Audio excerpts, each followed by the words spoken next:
Hello friend, तो देखिए board परीक्षा में ऐसे ही आपको एक प्रश्न पूछ लेगा कि शून्य कोटि की अपक्रिया किसे कहते हैं। शून्य कोटि की अपक्रिया के लिए वेग स्थिरांक का व्यंजक प्राप्त कीजिए। ये आप परिभाषा तो रट लेते हैं लेकिन आप वेग स्थिरांक का व्यंजक ज्ञात नहीं कर पाते हैं।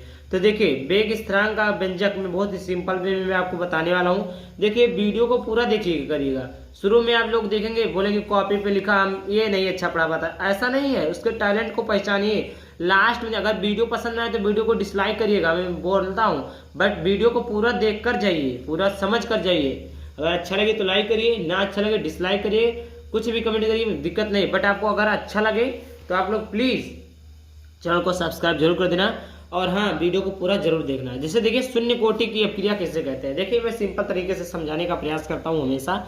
वो अपक्रिया जिसका दर अभिकारक की सांद्रता पर निर्भर नहीं करता उसे शून्य कोटि की अपक्रिया कहते हैं। शून्य कोटि, अब देखिए जैसे कोई व्यक्ति है, कोई व्यक्ति कमाता है कोई व्यक्ति कमाता है लाखों में तो उसे क्या कहते हैं लाखपति। जो कोई कमाता है करोड़ों में तो उसे कहते हैं करोड़पति। कोई अरब में कमाता है तो उसे क्या कहते हैं अरबपति। तो उसी प्रकार इसका घात किसी के ऊपर 1 होता है, किसी के ऊपर 2 रुपया होता है, किसी के ऊपर 3 रुपया होता है, किसी के ऊपर 4 होता है। तो जो जैसा रहेगा वही कहेंगे। तो वह अपक्रिया जिसकी दर, वह अपक्रिया जिसकी, ये आपकी अपक्रिया की दर है। ये आपका क्या अपक्रिया की दर में होता समय बटे में समय। तो वह अपक्रिया जिसकी दर अभिकारक, ये आपका क्या है, अभिकारक की सांद्रता पर निर्भर नहीं करता, अभिकारक की सांद्रता पर निर्भर नहीं करता उसे शून्य कोटि की अपक्रिया कहते हैं। निर्भर ना करने का मतलब है अगर ए पे 0 है, बी पे 0 है, के पे 0 है, दुनिया है उस पे 0 हो, तो अगर उस पे 0 तो उसका मान कितना होता है, 1 होता है ना। आप जानते हैं कि किसी का घात 0 हो तो उसका मान हमेशा कितना होता है, 1 होता है। तो यहाँ पर आप कह सकते हैं कि वह अपक्रिया जिसकी दर अभिकारक की सांद्रता पर निर्भर नहीं करती, या कह सकते हैं वह अपक्रिया जिसकी दर अभिकारक की सांद्रता के 0 यानी शून्य घात के क्या होती है, अनुक्रमानुपाती होती है। ये जो मैं परिभाषा बता रहा हूँ ये सबसे ज़्यादा आसान और सबसे ज़्यादा इंपॉर्टेंट, और इससे एग्जामिनर एक भी नंबर नहीं काटी। ये भी सही है लेकिन जो मैं अभी बता रहा हूँ उसको भी आप लोग देख लीजिए। क्या है कि वह अपक्रिया जिसकी दर अभिकारक की सांद्रता, इतना तो सेम लिखना, सांद्रता पर, सांद्रता के शून्य घात, सांद्रता के शून्य घात के शून्य घात के अनुक्रमानुपाती शून्य घात के अनुक्रमानुपाती होता है। और देखिए ये आपका क्या है, अपक्रिया जिसकी अपक्रिया की दर यह है, ये अपक्रिया की दर है। और अपक्रिया की दर शून्य घात, अपक्रिया की दर सांद्रता के ये आपकी सांद्रता है, सांद्रता के शून्य घात के क्या होती है, अनुक्रमानुपाती होती है, जिसे हम कहते हैं शून्य कोटि की अपक्रिया। या आप ऐसे बोल सकते हैं वह अपक्रिया जिसकी अपक्रिया की दर उसके सांद्रता निर्भर, सांद्रता के घातों पर निर्भर नहीं करता, या वह अपक्रिया जिसकी अपक्रिया की दर सांद्रता के शून्य घात के अनुक्रमानुपाती होता है। अब देखिए इतना समझ में आ गया। इतने में अगर कोई डाउट होता तो जरूर बताइए। अब हम बात करने वाले हैं कि शून्य कोटि की अपक्रिया के लिए वेग स्थिरांक का व्यंजक कैसे प्राप्त करेंगे। सबसे मोस्ट इंपॉर्टेंट क्वेश्चन है ये। तो आइए हम देखते हैं और एक एक स्टेप में समझाऊंगा, एक एक स्टेप को समझाऊंगा, एक एक स्टेप को सिखाऊंगा। जब तक आप समझ नहीं जाते तब तक मैं आगे नहीं बढ़ूंगा। आइए देखते हैं। देखिए तो ये आपका क्या, शून्य कोटि की अपक्रिया के लिए वेग स्थिरांक का व्यंजक है। समझ में आ गया। तो हमने कोई अपक्रिया ले लिया, अभिकारक ले लिया ए, क्या ले लिया हमने, अभिकारक क्या ले लिया, ए ले लिया, क्या ले लिया हमने, अभिकारक ए ले लिया। अब इस अभिकारक से B+C बना, क्या बना, B+C बना। अब शून्य कोटि की अपक्रिया क्या कहता है, लिख लेते हैं शून्य, एक सेकंड पेन को चेंज कर देते हैं, शून्य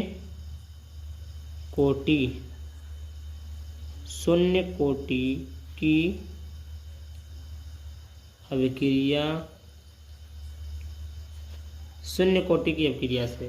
फिर बच्चों शून्य कोटि की अपक्रिया क्या थी, शून्य कोटि की अपक्रिया थी dx अपान dt, और यह क्या था, अनुक्रमानुपाती सांद्रता के घात 0। ये था आपका प्रथम अपक्रिया।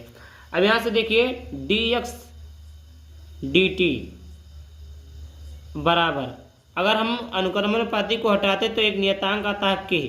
अब हम जानते हैं, चूंकि यहाँ जानते हैं a के घात 0 बराबर 1, तो अगर इसका गुणा 1 करेंगे तो कोई प्रभाव नहीं पड़ेगा। अर्थात dx अपान dt बराबर क्या हो जाएगा, k हो जाएगा। इतना समझ में आ गया, इतना समझ में आ गया होगा, इतने में तो कोई दिक्कत नहीं है। अब देखिए इसका गुणा इसके साथ कर दे तो dx बराबर क्या हो जाएगा, dt इंटू के। अब यहाँ लिख लेते हैं समाकलन करने पर, समाकलन समाकलन दोनों पक्षों का, दोनों पक्षों का समाकलन करने पर, दोनों पक्षों का समाकलन कर लेते हैं तो dx है, dx के आपका बाहर निकल जाएगा dt, dx का अवकलन क्या हो जाएगा, x हो जाएगा बराबर के, dt का क्या हो जाएगा, t हो जाएगा, और प्लस में क्या हो जाएगा c। समीकरण नंबर फर्स्ट क्या हो गया, समीकरण नंबर फर्स्ट है। और यहीं से अगर हम यद अगर t बराबर क्या कर दे, t बराबर 0 कर दे और x बराबर 0 कर दे, t बराबर 0 x बराबर 0, तो ये 0 और एक k इंटू 0 तो 0 प्लस c, अर्थात c बराबर क्या हो जाएगा 0। c बराबर क्या हो गया, c का मान निकल गया 0। अब c का मान 0 निकल गया तो c का मान क्या हो जाएगा, c का मान समीकरण नंबर फर्स्ट से, यहाँ पर देखिए बच्चों समीकरण नंबर फर्स्ट से, समीकरण फर्स्ट हमारा क्या है, x बराबर k इंटू टी प्लस सी, ये तो है। तो x बराबर क्या हो जाएगा, k इंटू टी प्लस 0, तो k बराबर क्या हो जाएगा, tx हो जाएगा। यहाँ से अगर यहाँ पर क्या tk हो जाएगा, या kt हो जाएगा, और k बराबर निकाले तो t अपान क्या हो जाएगा, x हो जाएगा।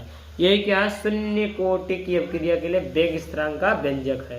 ये मोस्ट इंपॉर्टेंट है फिर बच्चों, समझ लीजिएगा। तो आई होप वीडियो पसंद है, वीडियो को लाइक कर देना, चैनल को सब्सक्राइब करना। फिर मिलते हैं किसी नए वीडियो किसी नए टॉपिक के साथ, तब तक के लिए बाय बाय, थैंक यू, जय हिंद, जय भारत, वंदे मातरम।